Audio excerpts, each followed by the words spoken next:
সাথে আপনার ব্যাখ্যা বিশ্লেষণ জানতে চাই।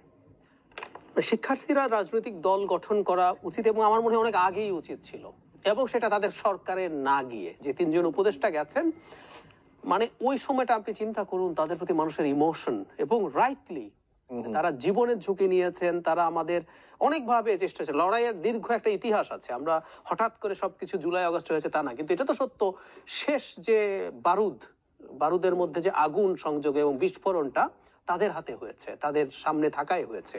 সো ওই ইমোশনের মধ্যে দল করাটাই সবচেয়ে ভালো পথ ছিল, কিন্তু তারা সেই পথে গেলেন না।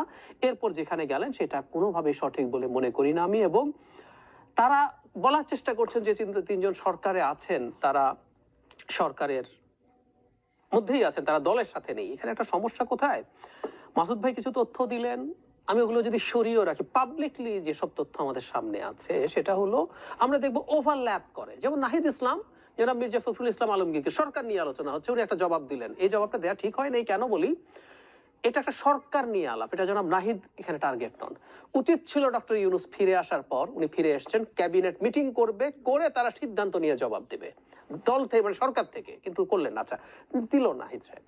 কিন্তু আমরা দেখছি এগুলো সব আবার বৈষম্য বিরোধী ছাত্র আন্দোলন, নাগরিক কমিটি শেয়ার করছেন।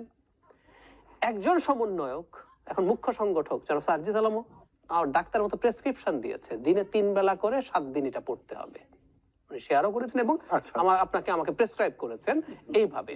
সো এই ওভারল্যাপিং গুলো যখন দেখছেন, প্রক্লেমেশন স্টুডেন্টরা দিয়ে দেবে, ভালো খারাপ ডিফারেন্ট আলোচনা। আসিফ মাহমুদ কেন তার স্টেটাসে লিখছেন নাও অ্যান্ড নেভার, 31 তারিখে এই সব হবে? তারপরে সরকার এই প্রক্লেমেশনের পার্ট হলো একজন, কেন, কিভাবে? এই রকম সমস্যাগুলো আসলে হচ্ছে। এই যে ডেমার্কেশন, লাইন অফ ডেমার্কেশন ওরা রাখতে পারছেন না, তো ওভারল্যাপিং হচ্ছে। তাতে আমাদের কাছে এটা খুব স্পষ্ট যে তারা সামহাউ কানেক্টেড।